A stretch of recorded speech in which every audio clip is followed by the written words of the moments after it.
most companies aren't brought down by the competition they know about. They're brought down by the competition they don't know about. Some new emerging technology. I don't think there's anything inherently wrong with comparing yourself to other people, as long as you use it as a kick forward to make yourself better. Competition is good. It keeps you awake at night. It makes you think. Rise and shine, it's Entspresso time. I wake up every morning. Espresso keep me going. I wake up every morning. So let's start your day off right together. Grab your coffee and sip on today's message from Simon Sinek. Also, if you want to have more confidence, check out my free 254 Confidence series. The link is in the description below.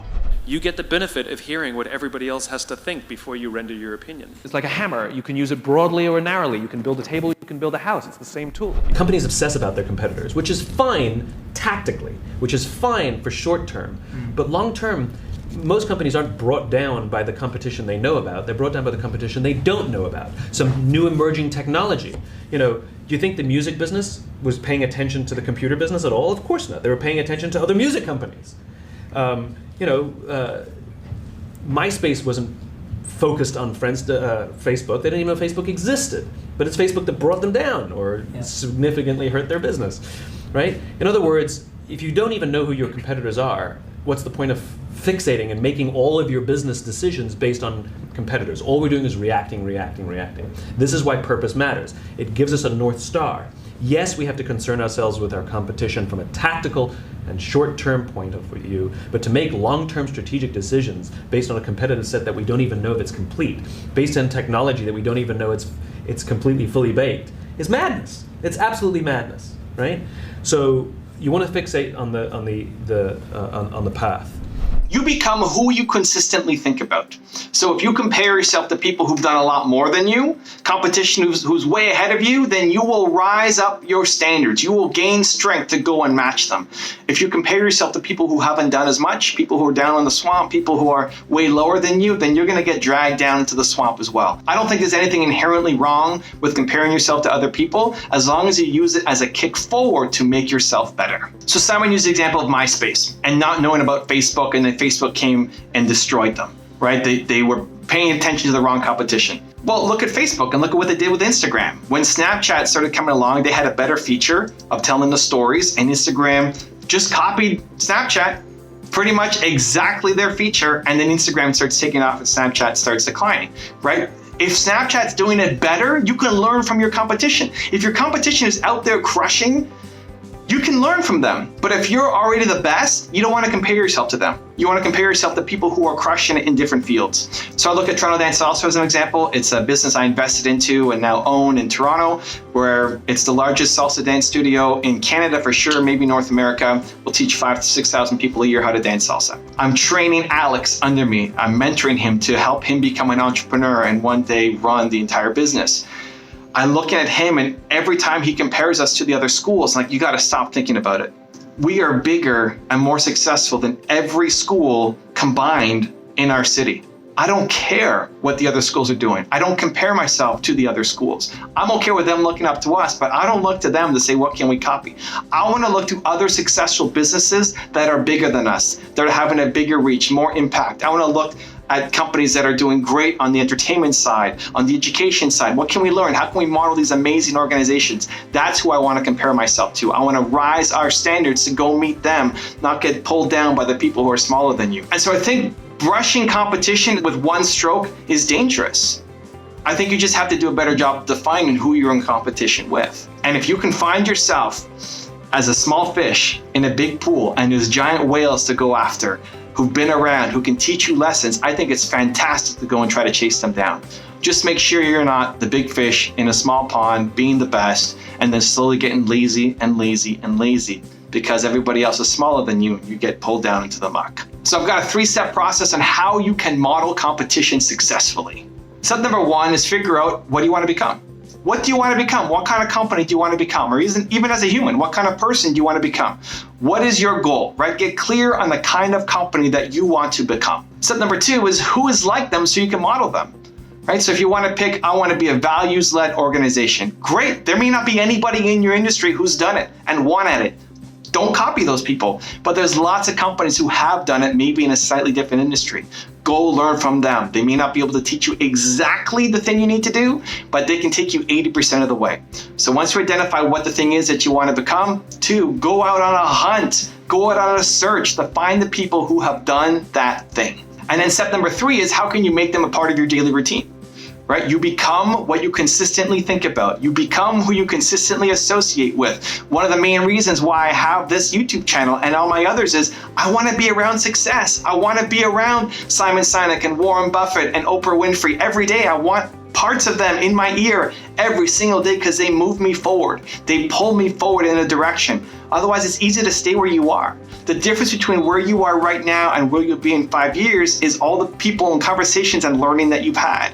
And so I want them in my ear. I don't necessarily look at Simon or Oprah or Gary as competition. It's people I want to learn from. They've had success. They're better than me at certain things. And so I want them around me so they can pull me through, even if I never meet them. Even if I never shake their hand, even if I never have a one-on-one with them, just by being around them, I call them aspirational mentors. Just by being around them, they pull you forward, they make you stronger, they make you the person that you want to be. Now, I've got a really special bonus clip that I think you're going to enjoy, but before that question of the day, I want to know, who is it that you want to model and learn from? Let me know in the comments below. You're going to be neighbours with Gordon Ramsay. How do you feel about that? I think it's great, brilliant. I mean, I've always got on with him. I don't see him very often. He's in the States a lot, and but when I do see him, we have a good laugh, and we cook in very different ways. We have very different customers, and we have very different audiences. So I think it's brilliant. If anything, he's going to bring more people here, which is good for me, really. But we've got quite a lot of good operators within a square 400 metres here, yeah, no, I've been doing it. I grew up in the business. It's competition is good. It keeps you awake at night. It makes you think. That's a good thing. And also, there's plenty of room for everyone. Whether it's great burgers down there, or Italians, or pizzas, or there's quite a lot going on. I grew up in a family business, so when your brother down the road had equipment that went pear-shaped, you lent him yours. I'd never really understood the very London attitude towards chefs and the bitterness and the hatred. And then for Adam, he don't even recognise it, because it's not like that out there. It's a fraternity. So that's why if Gordon comes next door, happy days. God bless him. And if his guys need anything, I'm here. And hopefully vice versa. If they run out of ice, I can go and get some cubes. David Robinson was the nicest man ever. I was a big man on campus in San Antonio, and then the Spurs, they draft him, and he steals all my shine. So I meet him one day, and I was like, Mr. Robinson, can I have your autograph? So I learned a lot from him. I learned as a big man, you can get easy buckets by running the floor. Also learned the spin lob thing. Off the alley-oop, slam through. O'Neal into the lane. Slammer. Oh, baby. Save the women and children on that one. I learned that from watching David Robinson. So I meet him. We have a conversation. He signs my autograph. First time we play as the Spurs, he kills me. Kills me. And my father rips me a new one. Oh, you show him too much respect. I don't care if that's David Robinson. You Shaq O'Neal. You need to dominate. You need to go home and think about what you need to do. So I was like, you know what? He didn't give me this autograph when I was 15 years old. That pisses me off. So like from that point on, when I said that to myself, that he didn't give me he stiffed me for autograph as a youngster, I wanted to pay him back. That was my way of competing with David Robinson. Hill delivering to. Oh! And the foul! Shaq spins. Let me see your best.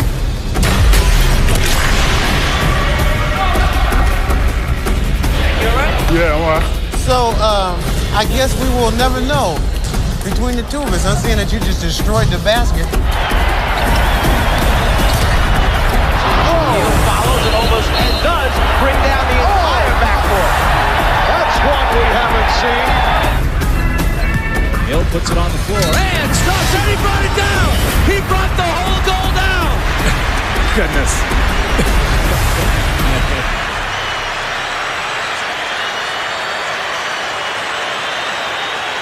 Oh, boy. Oh, man. And if you want Simon Sinek's take on the #1 trait that made Steve Jobs successful, go check out the video right there next to me. I think you'll enjoy it. Continue to believe, and I'll see you there. So there's a very famous story of when he went to Xerox PARC. Do you know this one?